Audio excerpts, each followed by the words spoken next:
स्वागत है दोस्तों आप सभी का अपने YouTube channel exam study Saurabh में। दोस्तों आज की इस वीडियो में हम रेलवे ग्रुप डी एग्ज़ाम 2026 3 अगस्त से जो कि शुरू होने वाला है उसके लिए प्रकाशिकी यानी ऑप्टिक्स चैप्टर से टॉप 50 MCQ क्वेश्चन लेके आए हैं जो आपके एग्ज़ाम के लिए काफ़ी ज़्यादा महत्वपूर्ण होने वाले हैं। तो फर्स्ट क्वेश्चन है, प्रकाश की गति निर्वात में कितनी होती है? प्रकाश की गति निर्वात में 3 गुणा 10 की पावर 8 होती है, यानी इसका आंसर सी हो जाएगा। अगला प्रश्न है, समतल दर्पण द्वारा बना प्रतिबिंब कैसा होता है? समतल दर्पण द्वारा प्रतिबिंब जो बना होता है वो आवासीय एवं सीधा होता है, यानी इसका आंसर बी हो जाएगा। अगला प्रश्न है, समतल दर्पण में प्रतिबिंब का आकार कैसा होता है? समतल दर्पण में प्रतिबिंब का आकार वस्तु के बराबर होता है, यानी इसका आंसर सी हो जाएगा। अगला प्रश्न है, वाहन के रियर व्यू मिरर में किस दर्पण का उपयोग होता है?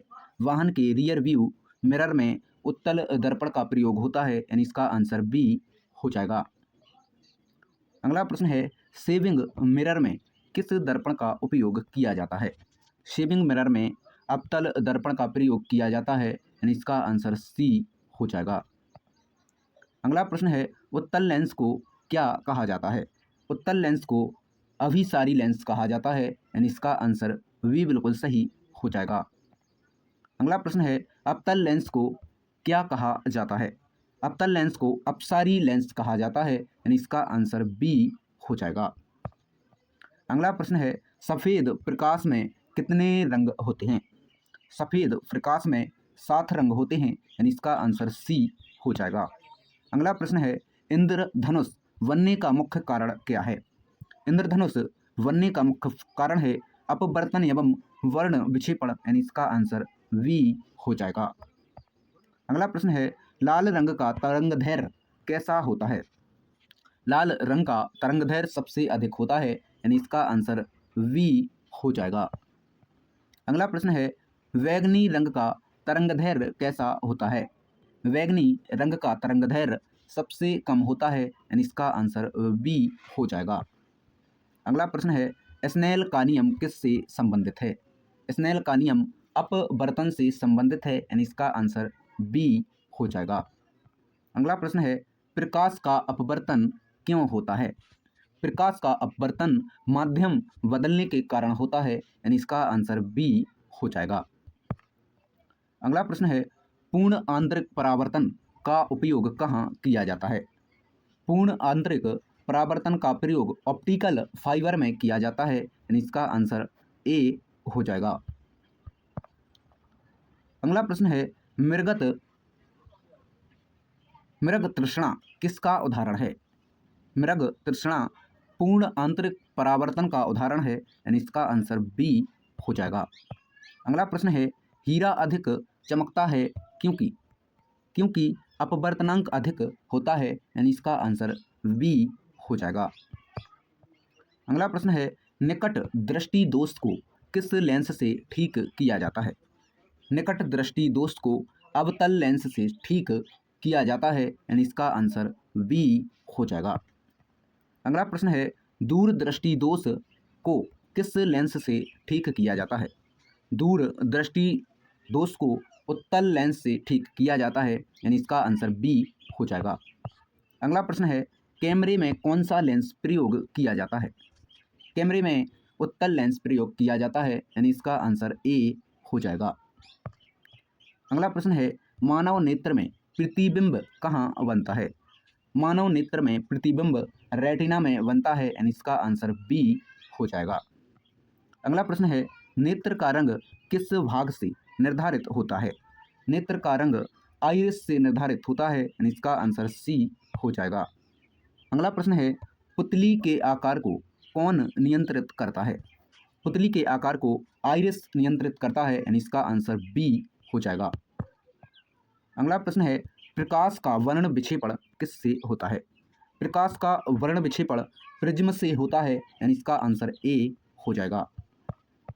अगला प्रश्न है, इंद्रधनुष में सबसे ऊपर कौन सा रंग होता है? इंद्रधनुष में सबसे ऊपर लाल रंग होता है, यानी इसका आंसर ए हो जाएगा। अगला प्रश्न है, इंद्रधनुष में सबसे नीचे कौन सा रंग होता है? सबसे नीचे बैंगनी रंग होता है, यानी इसका आंसर डी हो जाएगा। अगला प्रश्न है, लेंस की क्षमता का एसआई मात्रक क्या है? लेंस की क्षमता का एसआई मात्रक डायोप्टर है, यानी इसका आंसर सी हो जाएगा। अगला प्रश्न है, डायोप्टर किसके बराबर होता है? एक डायोप्टर 1m-1 होता है, यानी इसका आंसर बी हो जाएगा। अगला प्रश्न है, फोकस दूरी का एसआई इकाई क्या है?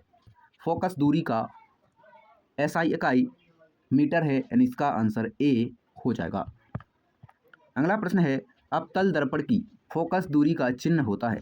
अवतल दर्पण की फोकस दूरी का चिन्ह ऋणात्मक होता है, यानी इसका आंसर सी हो जाएगा।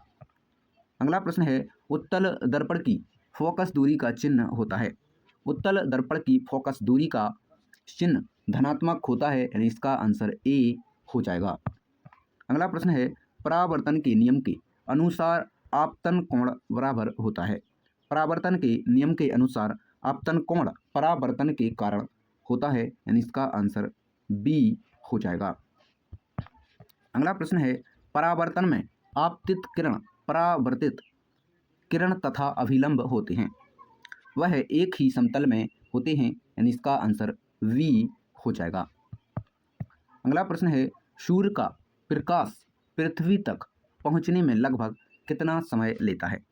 सूर्य का प्रकाश पृथ्वी तक पहुंचने में 8 मिनट 20 सेकंड लेता है, यानी इसका आंसर सी हो जाएगा। अगला प्रश्न है, चंद्रमा का प्रकाश वास्तव में क्या है? चंद्रमा का प्रकाश वास्तव में सूर्य का परावर्तित प्रकाश है, यानी इसका आंसर बी हो जाएगा। अगला प्रश्न है, ऑप्टिकल फाइबर किस सिद्धांत पर कार्य करता है? ऑप्टिकल फाइबर पूर्ण आंतरिक परावर्तन की सिद्धांत पर कार्य करता है, यानी इसका आंसर सी हो जाएगा। अगला प्रश्न है, साधारण आवर्धक कांच में कौन सा लेंस होता है? साधारण आवर्धक कांच में उत्तल लेंस होता है, यानी इसका आंसर वी हो जाएगा। अगला प्रश्न है, सूक्ष्मदर्शी में मुख्य रूप से कौन सा लेंस प्रयुक्त होता है? सूक्ष्मदर्शी में उत्तल लेंस प्रयोग होता है, यानी इसका आंसर ए हो जाएगा। अगला प्रश्न है, लेजर प्रकाश की विशेषता क्या है? लेजर प्रकाश की विशेषता एक वर्णी एवं सुसंगत है, यानी इसका आंसर सी हो जाएगा। अगला प्रश्न है, प्रकाश की आवृत्ति क्या है? प्रकाश की आवृत्ति तरंग एवं कण दोनों हैं, यानी इसका आंसर सी हो जाएगा। अगला प्रश्न है, नीला आकाश दिखाई देने का कारण है? नीला आकाश दिखाई देने का कारण प्रकाश का प्रकीर्णन है, यानी इसका आंसर सी हो जाएगा। अगला प्रश्न है, सूर्यास्त के समय सूर्य लाल क्यों दिखाई देता है? सूर्य लाल प्रकाश का प्रकीर्णन के कारण दिखाई देता है, यानी इसका आंसर बी हो जाएगा। अगला प्रश्न है, चंद्रमा के समय पृथ्वी की छाया किस पर पड़ती है? चंद्रमा के समय पृथ्वी की छाया चंद्रमा पर पड़ती है, यानी इसका आंसर बी हो जाएगा। अगला प्रश्न है, सूर्य ग्रहण के समय चंद्रमा की छाया किस पर पड़ती है? चंद्रमा की छाया पृथ्वी पर पड़ती है, यानी इसका आंसर ए हो जाएगा। अगला प्रश्न है, दूरबीन में मुख्यतः किस लेंस का उपयोग किया जाता है? दूरबीन यानी टेलीस्कोप में उत्तल लेंस का प्रयोग किया जाता है, यानी इसका आंसर बी हो जाएगा। अगला प्रश्न है, प्रकाश की चाल सबसे अधिक किस माध्यम में होती है? प्रकाश की चाल सबसे अधिक निर्वात में होती है, यानी इसका आंसर डी हो जाएगा। अगला प्रश्न है, प्रकाश की चाल जल की अपेक्षा किस माध्यम में कम होती है? प्रकाश की चाल जल की अपेक्षा कांच के माध्यम में कम होती है, यानी इसका आंसर सी हो जाएगा। अगला प्रश्न है, वर्ण विक्षेपण का अर्थ क्या है? वर्ण विक्षेपण का अर्थ है प्रकाश का रंगों में विभाजन, यानी इसका आंसर बी हो जाएगा। अगला प्रश्न है, ज्योति तीव्रता का एसआई मात्रक क्या है?